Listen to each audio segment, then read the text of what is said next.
28 जून 2022 रेगिस्तान का शांत शहर उदयपुर। के पेशे से एक टेलर थे, उसकी गला रेत कर लोग अपनी मर्रा की जिंदगी में खुश थे, लेकिन उसको नहीं पता था इसी शहर में एक छोटी सी गली में एक दर्जी की दुकान पर आज सबसे खौफनाक पन्ना लिखा जाने वाला था। एक ऐसा अपराध जो पूरे इंसानियत को शर्मसार कर दिया, बल्कि पूरे हिंदुस्तान को हिला करके भी रख दिया। इस कहानी की शुरुआत उसी दिन हो गई थी कि जब इनके मोहम्मद पैगंबर की टीवी डिबेट में दिए गए एक बयान और एक 8 साल की बच्ची की अनजानी गलती। तारीख थी 26 मई 2022। एक नेशनल न्यूज चैनल पे ज्ञान पापी मस्जिद को लेकर के बहस चल रही थी। बहस के दौरान बीजेपी के तत्कालीन प्रवक्ता नुपुर शर्मा ने पैगंबर मोहम्मद पे एक ऐसी टिप्पणी कर दी। इस बयान की वीडियो सोशल मीडिया पे देखते ही देखते जंगल में आग की तरह फैल गई। देशों विदेशों सब सबर उठे। भारत के कई देशों में हिंसा प्रदर्शन, सड़कों पे बस एक ही नारा गूंजने लगी, सर तन से जुदा। तुरंत नुपुर शर्मा को पार्टी से निकाल दिया गया। वो अपनी जान बचाने के लिए पूरी दुनिया से गायब हो गई। हाल ही में लगभग 4 साल सन्नाटे के बाद नुपुर शर्मा दुनिया के सामने आई और भावुक हो करके अपना बयान दी। उसने कहा कि मैं अगर अभी जिंदा हूँ तो योगी और मोदी की वजह से। लेकिन नुपुर शर्मा तो वो सुरक्षा के घेरे में थी, लेकिन उसके समर्थन में सोशल मीडिया पे खड़े होने वाले आम इंसान के लिए मौत का जाल बिछाया जा रहा था। अब हम बात करते हैं इस कहानी की उस शख्स की, इसकी किस्मत की डोर उस विवाद से जुड़ी हुई थी। कन्हैया लाल तेली उदयपुर के ढमंडी इलाके में सुप्रीम टेलर्स नाम की उसकी एक दुकान थी। कन्हैया लाल कोई राजनेता नहीं थे, ना ही कोई विवाद का हिस्सा थे। इसकी जिंदगी आम इंसान की तरह बिल्कुल साधारण थी। इसे किसी से उतना मतलब नहीं था। परिवार में इनकी पत्नी जसोदा और इनके 2 बेटे थे। कन्हैया लाल का संस्कार इन्हीं के इर्द गिर्द घूमता था। सुबह 10 बजते ही अपना दुकान खोलना, पूरा दिन रात काम करने के बाद अपने घर लौट जाना, यही इनकी जिंदगी का नियम था। ये अपने बेटे को अच्छा शिक्षा दे करके ये बड़ा आदमी बनाना चाह रहा था। कन्हैया लाल की जिस इलाके में दुकान थी, सालों से हिंदू मुस्लिम मिल करके व्यापार किया करते थे। कन्हैया लाल का स्वभाव इतना मिलनसार था। उनके दुकान के सामने ठीक मुस्लिम भाइयों का दुकान भी था। कन्हैया अक्सर अपने पड़ोसी दुकानदारों को आर्थिक रूप से मदद भी किया करता था। ये किसी को भी अपना दुश्मन नहीं मानता था। इन्हें क्या पता था ये जिसे अपना मान रहा है, इर्द गिर्द वही इंसान इनकी जासूसी भी कर सकता है। जून की महीने में कन्हैया लाल का 8 साल का बेटा खेल खेल में उसके हाथ से उनका फोन लिया और फेसबुक पर नुपुर शर्मा के समर्थन में एक पोस्ट शेयर कर दिया। यही वो पल था, एक मासूम की गलती कन्हैया लाल की काल बन गई। एक पोस्ट ने कन्हैया लाल की शांति छीन ली और उन्हें मौत के दरवाजे तक पहुंचा दिया। कन्हैया लाल रोज की तरह अपनी दुकान में बैठ करके मशीन पे सिलाई कर रहा था। इन्हें इस बात की अंदाजा भी नहीं थी कि इनका 8 साल का बेटा खेल खेल में इसका फोन ले करके फेसबुक पे एक पोस्ट कर दिया है। ये दुकान में बैठ करके सिलाई कर रहे थे। ये बाहर की दुनिया से पूरी तरह से बेफिक्र थे। बाहरों का माहौल कुछ हल्का सा बदला हुआ था। जो लोग कल को इनको कन्हैया भाई कह करके पुकार रहे थे, आज उनके दिल में इनके लिए नफरत पल रही है। आस पास के कुछ लोग इनकी दुकान का गुपचुप तरीके से फोटोज खींच रहे थे। कन्हैया लाल को समझ में नहीं आ रहा था कि बाहर की हवा आखिर इतनी जहरीली कैसी हो गई। तारीख थी 10 जून 2022। दिन भर की थकान के बाद कन्हैया लाल अपने घर लौटे। वो अपने परिवार, अपनी पत्नी जसोदा, अपने बेटे के साथ खाने पे बैठे ही थे कि अचानक घर के दरवाजे पर जोरदार दस्तक हुई। कन्हैया लाल का बेटा दौड़ करके दरवाजा खोलने के लिए गया। सामने का मंजर देख करके वो सहम गया। बाहर कुछ पुलिस वाले खड़े थे। बिना कोई लंबी पूछताछ सफाई के पुलिस वाले उनके कॉलर पकड़ करके खींच करके बाहर ले जाने लगे। परिवार चीख रहा था। कन्हैया लाल पूछ रहा था कि आखिर मेरी गलती क्या है, मैं किया क्या हूँ, उनका कसूर क्या है, लेकिन पुलिस एक नहीं सुनी।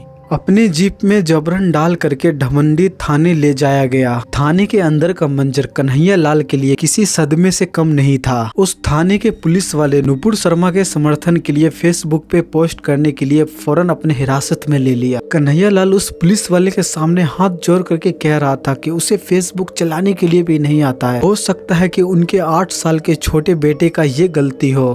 पुलिस वाले का रवैया बेहद सख्त और अपमानजनक था। उन्हें मानसिक रूप से डराया गया, धमकाया गया। पुलिस वाले उनके 8 साल के बेटा को भी डराया धमकाया, बोला कि दोबारा ये गलती नहीं होना चाहिए, अगर दोबारा ये गलती होती है तो अंजाम बहुत बुरा होगा। एक आम आदमी जिसने कभी थाने की दहलीज नहीं लांघी थी, उसे उस रात कानून और व्यवस्था के नाम पे पूरी तरह से तोड़ दिया गया। अगले दिन कन्हैया लाल की जमानत तो हो गई, लेकिन बाहर का मंजर और भी भयानक था।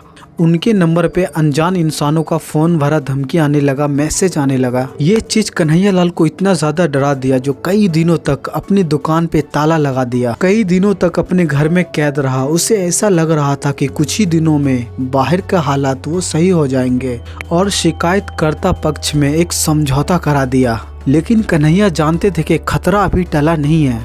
करीब 10-12 दिन तक दुकान बंद रखने के बाद घर की आर्थिक तंगी और पुलिस के भरोसे पर कन्हैया लाल ने दुकान खोलने का फैसला किया। 28 जून की सुबह कन्हैया लाल ने भगवान के सामने माथा टेका और भारी मन से दुकान की ओर चल दिया। ये बाहर निकलते ही बाहर में सन्नाटा था, लेकिन बाहर की सन्नाटा सुकून वाली नहीं, किसी बड़े तूफान की दस्तक जैसा था। कन्हैया लाल उस दिन अपना दुकान खोले, दुकान के अंदर अच्छे से सफाई किए और अपना धागे सेट करने लगे। इनके पास जो कपड़ा सिलवाने के लिए आया हुआ था वो बहुत ही अर्जेंट था, उसे फोन भी आया था कई बार। इन्हें बहुत ही जल्दी कपड़ा सी करके अपने ग्राहकों को देना था। तारीख थी 28 जून 2022, वक्त था दोपहर का करीब 2:30। अभी इनके दुकान के बाहर एक बाइक आकर के, उस बाइक पे 2 लोग बैठे हुए थे। बाइक पे जो 2 शख्स थे उसमें से एक शख्स का नाम था रियाज, दूसरे का नाम गौस मोहम्मद। दोनों बाइक से उतरती है और कन्हैया लाल की दुकान के अंदर सीधा घुस जाता है कोई आम ग्राहक बन करके। कन्हैया लाल को यही लगता है कि ये अपना कपड़ा सिलाने के लिए आया है। कन्हैया को लगा कि शायद उसके दुकान पर कोई नया ग्राहक कपड़ा सिलवाने के लिए आया है। उसको बहुत ही प्यार से स्वागत किया अपने दुकान पे। रियाज कन्हैया को कहा कि मुझे अपना कुर्ता सिलवाना है। कन्हैया उसके पास गया। कन्हैया लाल झुक करके उसका नाप लेने लगा। रियाज फौरन अपने साथी की तरफ इशारा किया। उसका साथी फौरन अपने जेब से फोन निकाला और रिकॉर्डिंग शुरू कर दिया। अब ये दुकान पे जो भी होने वाला था उसका वीडियो रिकॉर्ड करने लगा। इससे पहले कन्हैया लाल पूरी तरह से नाप ले पाते, रियाज फौरन अपने जेब से धारदार नाइफ निकाला। कन्हैया लाल को संभलने का मौका भी नहीं दिया, उनके गर्दन पे रखा और बहुत ही बेरहमी से चला दिया। ना ही उसे बचने का मौका दिया, ना ही उसे चिल्लाने का मौका दिया। वो कुछ समझ ही नहीं पाया कि आखिर क्या हो रहा है। बहुत दिनों से जो इनका डर था वो सच हो गया। कन्हैया लाल वहीं पे सीधा नीचे गिर गया। रियाज का जो साथी था पूरे इस चीज को रिकॉर्ड करके अपने फोन में सेव कर लेता है। वो डरा नहीं, वो निडर होकर के वहीं पे कैमरा फिर से खोला, एक और वीडियोस बनाया। इस वीडियो में वो पूरी तरह से अपने हथियारों को दिखाते हुए पूरी कत्ल के बारे में बताया और जिम्मेदारी लिया। देश के प्रधानमंत्री तक को धमकी दे डाली। वारदात को देखते हुए दुकान से दोनों बाहर निकला, फौरन अपने बाइक पे बैठ करके यहाँ से निकल गया। वो इंसान जो कभी किसी का मदद करता था आज वो मौत के भेंट चढ़ गए। ये दोनों कातिल की जो वीडियोस रिकॉर्ड किया था उसको सीधा अपने फोन से वायरल कर देता है। जैसे ही ये वीडियो वायरल होता है पूरे देश के पैरों के तले जमीन हिल जाता है। ये वीडियोस इतना क्रूर था कि कोई भी देख करके वो सदमे में आ जाता। पूरे देश में कोई भी इंसान ये समझने के लिए तैयार नहीं था कि 2 इंसान एक मासूम से इंसान को इतनी दरिंदगी मौत कैसे दे सकता है। उदयपुर में ये खबर आग की तरह फैल गई और देखते ही देखते दुकानें, सड़कें, हर जगह सन्नाटा पसर गया। लेकिन जल्द ही ये सन्नाटा गुस्से में बदल गई। जितने भी हिंदू संगठन थे रोड पे उतर करके विरोध प्रदर्शन करने लगा। पूरे उदयपुर में कर्फ्यू लगा दिया गया, यहाँ तक तो इंटरनेट भी बंद कर दिया गया ताकि दंगे ना भड़के। जयपुर से लेकर के दिल्ली तक हर जगह पुलिस अलर्ट थी। हिंदू और मुसलमान के बीच तनाव चरम पे था। लोगों में गुस्सा इस बात को लेकर के और भी ज्यादा था कि पुलिस में रिपोर्ट दर्ज करवाने के बाद भी कन्हैया लाल को सुरक्षा पुलिस वाले ने क्यों नहीं दिया। इस घटना को पूरे अंतर्राष्ट्रीय मीडिया का ध्यान अपने तरफ खींच लिया। लेकिन सरकार ने तुरंत SIT का गठन किया। इस मामला की गंभीरता को देखते हुए ये पूरे केस को NI को सौंप दी। ये साफ हो गया था कि ये कोई आपसी रंजिश का मामला नहीं है, बल्कि इसके पीछे बहुत ही गहरी साजिश और आतंकी कनेक्शन की बू आ रही थी। पूरी देश की नजर 2 हथियारे पे था। बाइक पे सवार होकर के कानून से बहुत ही दूर भाग गया जहां से ये सब शुरू हुआ था। ये पूरे मामले जब कोर्ट में सुनवाई हुई तो जज और सुरकांत और जस्टिस JB पारदीवाला के बीच बहुत ही सख्त टिप्पणी की। अदालत ने पूरी साफ तौर पर कहा कि ये देश में जो भी कुछ हो रहा है और इस देश में जो भी माहौल बिगड़ा है, इसका सीधा तौर पे नुपुर शर्मा ही जिम्मेदार है।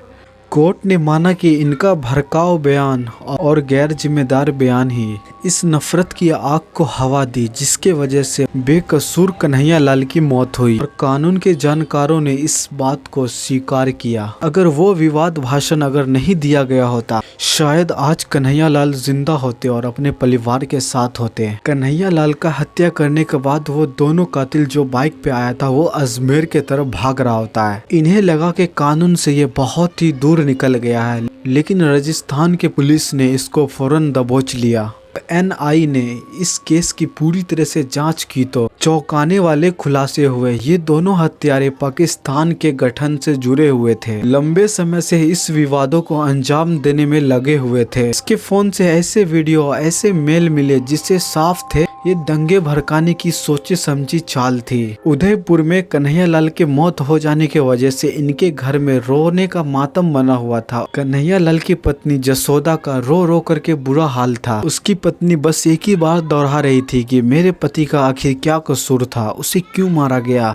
कन्हैया लाल अपने 2 बेटों को पढ़ा लिखा रहे थे, अब वो अपने पिता के साये के बिना अधूरे रह गए। उसकी दुकान सुरमी टेलर महीनों तक बंद रही। उसके दुकान के अंदर वो सारे सामान, वो कपड़े जो सिले थे, आज भी उसी दुकान में रखे हुए हैं। कन्हैया लाल की हत्या में चार्जशीट पेश की है। आरोपियों के साथ बहुत ही सख्त कार्रवाई की गई थी। ये मामला अभी कोर्ट में है। पूरा देश ये दोनों को फांसी की मांग कर रहा है, लेकिन इस घटना ने समाज को बेहद गहरा और कड़वा सबक दिया। इसने दिखाया कि कैसे सोशल मीडिया पे बस एक पोस्ट, कोई एक बड़े नेता का विवादित बयान किसी भी आम इंसान की जिंदगी को राख कर सकता है। कन्हैया लाल अभी हम सब के बीच नहीं है, लेकिन उनकी जो कहानी है आज भी हम सब मिल करके उसको याद करते हैं। कुछ दिन पहले ही कन्हैया लाल के ऊपर फिल्म बनी है। फिल्म में जो कहानी स्टार्ट होता है तो कैसे 2 व्यक्ति जो टोपी लगा रखे थे, ऊपर में मांस का हड्डी खा करके नीचे जो ढोल बाजे बज रहे थे, होली खेल रहे थे, उसके नीचे गिरा देते हैं। जो छत पे टोपी पहन करके मांस खा रहा था, वो लोग देख करके नीचे में जितने भी इंसान थे होली खेल रहे थे, देख करके कैसे मुस्कुराया, कैसे भागा। ऐसा क्या हकीकत में हो सकता है। एक और सीन दिखाया गया जो गे होता है, वो अपने मालिक के लिए उसे अपना आका बोल रहा था, जिसे मुसलमानों का सरदार कहा गया था। मुसलमानों का सरदार होते हैं जो उसका चेला जो अपने पास रखे हुए थे, वो गे तरह एक्ट कर रहे थे, अपने मालिक को रहे थे। तो सरासरी भड़काऊ था जो फिल्म में कतई नहीं दिखाना चाहिए था। मुझे बताने की या समझाने की किसी को भी जरूरत नहीं है। अभी जो देश में है सभी को पता है, एक समुदाय के बीच इंसाफ और उनका पक्ष लिया जाता है। किसी का पक्ष में नहीं हूँ। आज भी हमारा दोस्त शर्मा, सूरज, विकास बहुत ऐसे हैं जो अभी हमारे कांटेक्ट में है। इसी वजह से मैं किसी भी कास्ट को या किसी को भी प्रमोट नहीं कर रहा हूँ। मुझे वीडियोस बनाने का मकसद सिर्फ इतना ही है कि लोगों को बस एजुकेट करना। यहाँ पे जो नहीं हुआ है लेकिन फिल्म में वो जबरन दिखाया गया है, मैं उसे काउंटर नहीं करूँ तो कौन करेगा। कोई न कोई तो आगे आएगा जो इस चीज को काउंटर करेगा। जब कन्हैया लाल की जिंदगी के ऊपर फिल्म बनाई गई है, फिल्म बननी चाहिए, अच्छी बात है, लेकिन वो बात नहीं ना, जो हुआ ही नहीं है वो नहीं बताना चाहिए ना। दोस्तों, मैं बस एक चीज नोट किया हूँ कि इंडिया में एक धर्म है जो उसे मानने वाले लोग बहुत ही ज्यादा है। ठीक है, अच्छी बात, लेकिन इसी इंडिया में और भी धर्म है, उसका भी रिस्पेक्ट करना चाहिए। मेरा धर्म कैसा है मैं अच्छी तरह से जानता हूँ। आपका धर्म, आप कौन कास्ट से हो, आप अच्छी तरह से जानते हो। मैं अगर किसी के धर्म को नीचे देखा करके अपना धर्म बहुत ही ऊपर दिखाऊं तो क्या ऊपर हो जाएगा। इस दुनिया में सभी को पता है कि कौन क्या है। इसी वजह से बताने की या दिखाने की जरूरत किसी को भी नहीं है। जो भी फिल्म बनाते हैं, जो डायरेक्टर होते हैं, वो समझ गए हैं कि इंडिया के जो लोग हैं बहुत ही इनोसेंट है, इमोशन भरा हुआ है, उसके अंदर भावनाओं है। एक्टर लोग जो फिल्म बनाते हैं वो अच्छी तरह से समझ गए हैं कि आप लोगों के साथ किस तरह से खेलना है। फिल्म जैसे ही यूट्यूब पे आया, कुछ ही घंटे बाद मेरे फीड में आ गया। मैं टाइटल थंबनेल देख करके फौरन क्लिक कर दिया, क्योंकि ये फिल्म कन्हैया लाल के जीवन के ऊपर बनी हुई है। मैं नहीं देखूंगा, ऐसा हो ही नहीं सकता है। मैं देखा, मैं सोचा कमेंट करता हूँ। जब मैं कमेंट पढ़ने गया तो देख रहा हूँ कि लोग इतना इनोसेंट है, इतना मासूम है। अभी भी उस मूवी पे 26,000 लोगों ने टिप्पणी की है। मैं कमेंट्स के अंदर जा करके सारे मैसेज को स्वाइप अप कर रहा था। उसमें मैं एक चीज़ नोटिस करता हूँ कि कोई इंसान 500, 1000, 2000, यहाँ तक तो 100 रुपये, 50 रुपये, 40 रुपये इस तरह से लोग दे रखे थे। कोई मासूम सा इंसान है, उसे कहाँ पता है कि हम 500 रुपये पे कर रहे हैं। चैनल का मालिक है, उसके पास सिर्फ 2% ही जाएगा, बाकी 3% तो यूट्यूब खुद ही रख लेगा। इनोसेंट है तभी ना नहीं समझ पा रहा है, भावनाओं में बह गया है, लोगों को पैसा दे रहा है। किसी के बहकावे में आप मत आओ। शुरू से हम लोग साथ में रह रहे थे ना, कभी कुछ ऐसा नहीं हुआ, आज ही ऐसा क्यों हो रहा है? अगर आप पूरी सच्चाई जानना चाहते हो, अगर आप इसी तरह के वीडियोस आप देखना चाहते हो, अगर आपको ये वीडियो अच्छी लगे तो आपको अगली वीडियो कौन सा टॉपिक पे चाहिए, मुझे किसके बारे में बोलना चाहिए, आप कमेंट्स में आप जरूर बताइए। मैं फिर से कहूँगा, ये देश हमारा है, हमारे बात को दिल पे नहीं लेना। मेरा बात किसी भी इंसान के दिल को ठेस पहुंचाना नहीं है। चैनल पे नए हो तो चैनल को सब्सक्राइब कीजिए। मिलते हैं हम अगले वीडियोस में, तब तक देखते रहिए क्राइम अंसारी।